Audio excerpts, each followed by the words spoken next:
Well, with me now is Olivier Guitta, the Managing Director of Global Strat, a geopolitical risk and security consultancy firm. And Olivier is an expert on global terrorism. We were just saying perhaps the biggest shock today is where this happened. Exactly. I mean, New Zealand sounds as a very quiet, peaceful country like Switzerland in Europe.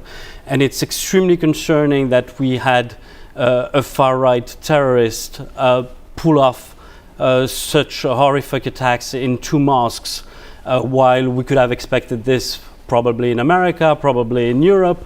We've had a case at the Finsbury Mosque here in London. But New Zealand was not at all on the map, if you will, of far-right violence. So where it happened was a shock. That it happened for you was perhaps not.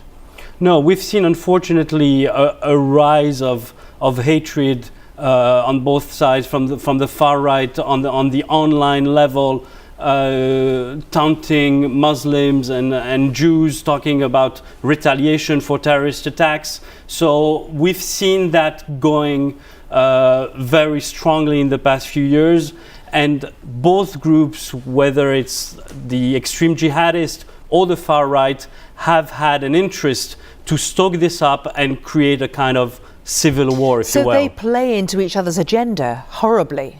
Yes, if you look at the narrative that both extremists are playing at, they learn from each other. And in this instance, for instance, we had the killer face stream live on Facebook is horrific acts, something that the jihadists did in the past. If you have this cycle of retaliatory violence, how do you break it? I mean, your business is risk analysis. So how is it easier to step in without adding to the paranoia? You are totally right. I mean, most security services that I work with are trying to build a narrative to get as much as possible the center and the moderate in the picture.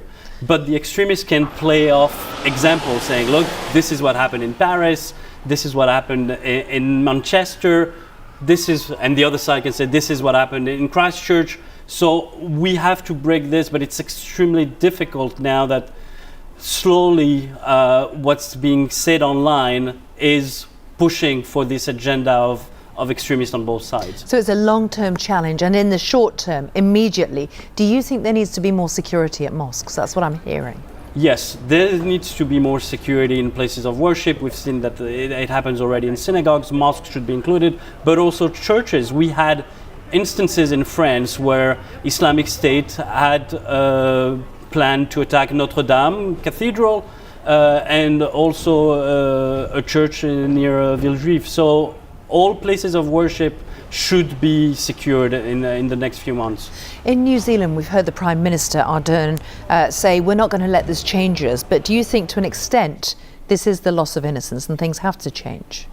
It is, unfortunately, yes, you're totally right, the loss of innocence.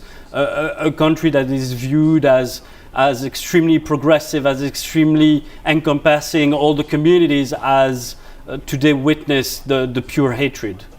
Olivier, thank you so much for coming into the studio for Impact. Well, still to come here on the programme, of course, we'll continue our coverage of the shootings in the city of Christchurch. There's been condemnation from across the world from both political and religious leaders.